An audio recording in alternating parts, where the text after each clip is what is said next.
వీడియోతో మీరు వినాల్సిందిగా విజ్ఞప్తి చేస్తా ఉన్నా.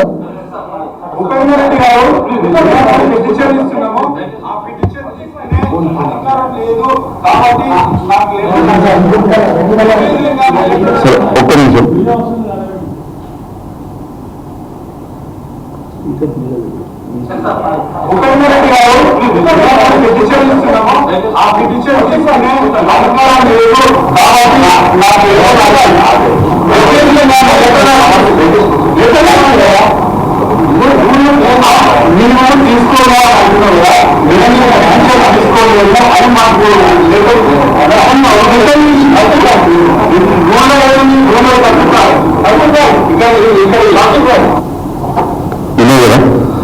స్వయంగా స్పీకర్ గారి కార్యాలయం కనీసము పిటిషన్ ఇస్తే కూడా తీసుకోకపోతే ఏం విన్నట్టండి?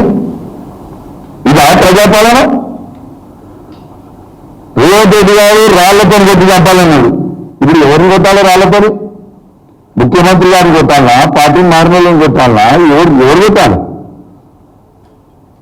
ఖచ్చితంగా వీళ్ళు అనుకుంటారు కావచ్చు.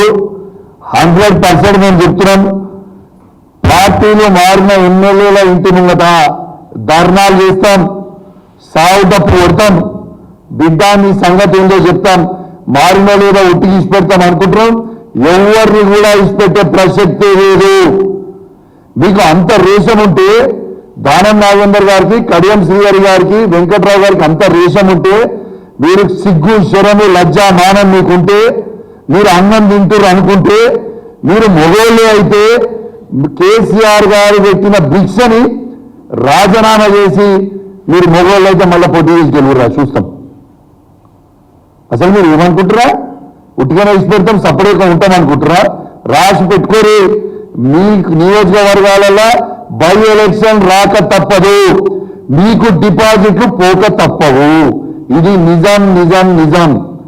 ఖచ్చితంగా నేను ఖైరతాబాద్ లో ఉన్న మన బీఆర్ఎస్ పార్టీ క్యాడర్ని, స్టేషన్ గన్పూర్లో ఉన్న బీఆర్ఎస్ పార్టీ క్యాడర్ని, భద్రాచలంలో ఉన్న బీఆర్ఎస్ పార్టీ క్యాడర్ అందరూ కూడా రెడీగా మనం చెప్తున్నాం. ఖచ్చితంగా బై